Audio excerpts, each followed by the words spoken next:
Hello everyone, কেমন আছো তোমরা সবাই? চলে আসলাম একটা সুন্দর রেসিপি নিয়ে। আজকে বানাবো জুসি গার্লিক চিকেন। আমি এখানে 250 গ্রাম মতো বোনলেস চিকেন নিয়েছি। তার মধ্যে দিয়ে দিচ্ছি 2 table spoon cornflour, 1 teaspoon black pepper powder, আর দিয়ে দিচ্ছি জিঞ্জার গার্লিক পেস্ট 2 টিস্পুন। দিয়ে স্বাদ অনুযায়ী নুন দিয়ে ভালো করে মেখে নেব। মেখে রেখে দেবো 10 থেকে 15 মিনিট। তোমরা চাইলে তার বেশিও রাখতে পারো, তবে 10 থেকে 15 মিনিট রাখলেই যথেষ্ট। এবার মিক্সিং গ্রাইন্ডারের জারে দিয়ে দিচ্ছি একটা মিডিয়াম সাইজের রসুন আর লঙ্কা, কাঁচা লঙ্কা নিয়ে ভালো করে জল ছাড়া পেস্ট করতে হবে। আর এই পেস্টে জল দিয়ে ফেলে কিন্তু রসুন আর লঙ্কাটা ভাজা হতে অসুবিধা হবে। তো দেখতেই পাচ্ছ, এবার একে একে আমি সমস্ত চিকেনগুলোকে ভেজে নিচ্ছি। আর চিকেনগুলো আমি মোটামুটি 7 থেকে 10 মিনিট মতো ভেজে নেব। তার থেকে বেশি ভাজার প্রয়োজনও হবে না, ততক্ষণে ভাজা হয়ে যাবে খুব ভালো মতো, কারণ সাইজেও এগুলো ছোট এবং বোনলেস। তো তাড়াতাড়ি ভাজা কিন্তু হয়ে যাবে। আর ফ্লেমটাকে রাখতে হবে লো টু মিডিয়াম হিটে। বেশি ফ্লেম জোরে করে দিলে কিন্তু উপরটা রং হয়ে যাবে, মানে বেশি ভাজা হয়ে যাবে, আর ভিতরটা কিন্তু কাঁচা থেকে যেতে পারে। তো ওই জন্য তোমার 7 থেকে 10 মিনিট লো টু মিডিয়াম হিটে রেখেই কিন্তু এই পকোড়াগুলোকে সুন্দরভাবে ভেজে নিতে পারো। আর এই পকোড়াগুলো কিন্তু শুধু খেতেও বেশ ভালো লাগে, মানে কি বলবো, ভাজা হতে হতেই কিন্তু বাড়িতে খাওয়া শুরু হয়েই যায় বলতে গেলে। তো দেখতে পাচ্ছ একে একে সমস্ত পকোড়াগুলো ভাজা হয়ে গেল। এবার ওই তেলের মধ্যে আমি বাকি গ্রেভিটা করে নেব। দিয়ে দিলাম লঙ্কা আর রসুন যে থেতো করে রেখেছিলাম বা পেস্ট করে রেখেছিলাম, সেটা জল ছাড়া, তো সেটা দিয়ে দিলাম।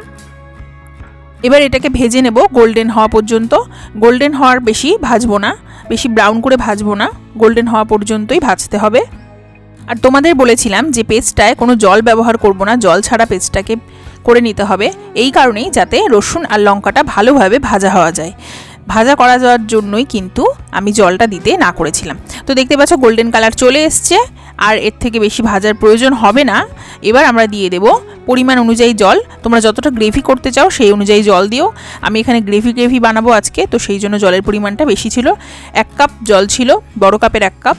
তো এবার দিয়ে দিচ্ছি স্বাদ অনুযায়ী নুন, আর দিয়ে দেবো স্বাদ অনুযায়ী চিনি। ব্যালেন্সের জন্য চিনিটা দিতে হবে, খুব যে মিষ্টি হবে তা না, তবে নুন চিনির ব্যালেন্স করে দিতে হবে। এবার গ্রেভিটাকে বেশ খানিকক্ষণ ফুটিয়ে নিতে হবে, তাহলে রসুনের যে ফ্লেভারটা আছে সেটা গ্রেভির মধ্যে কিন্তু খুব সুন্দরভাবে চলে আসবে। তো দেখতে পাচ্ছ আমি কিন্তু ফ্লেম জোরে করে দিয়েই ফুটিয়ে নিচ্ছি।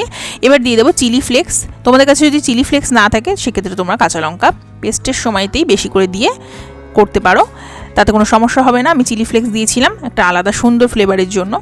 দেখতে পাচ্ছ চিলি ফ্লেক্স দিয়েও কিন্তু একইভাবে ফ্লেমটাকে জোরে রেখে আমি ফুটিয়ে নিচ্ছি। এবার দিয়ে দিচ্ছি খুবই সামান্য একটুখানি সয়া সস, খুবই সামান্য, মানে চিলি চিকেনে যতটা সয়া সস ব্যবহার হয় ততটা কিন্তু একদমই নয়, খুবই সামান্য। এবার দিয়ে দিচ্ছি ক্যাপসিকাম আর পেঁয়াজ, একটু বড় সাইজ করে নিয়েছি। এটা টোটালি অপশনাল এই রান্নায়, এই ক্যাপসিকাম আর পেঁয়াজ না দিলেও চলে, কিন্তু আমি একটু স্বাদটাকে বাড়ানোর জন্য দিয়েছি। 1 টেবিল চামচ কর্নফ্লাওয়ার ঠান্ডা জলে গুলে বা রুম টেম্পারেচারের হিটে জলে গুলে আমি দিয়ে দিলাম রান্নায়। দিয়ে এবার এটাকে ফুটতে দেবো বেশ খানিকক্ষণ। দেখতে পাচ্ছ একদম ঘন হয়ে এসছে কিন্তু গ্রেভিটা। এই স্টেজে দিয়ে দেবো সমস্ত চিকেন পকোড়াগুলো। খুব ভালোভাবে চিকেনের সাথে গ্রেভিটাকে মিক্সিং করে নিচ্ছি। আর এবার রান্না করে নেব টোটাল 10 মিনিট মতো।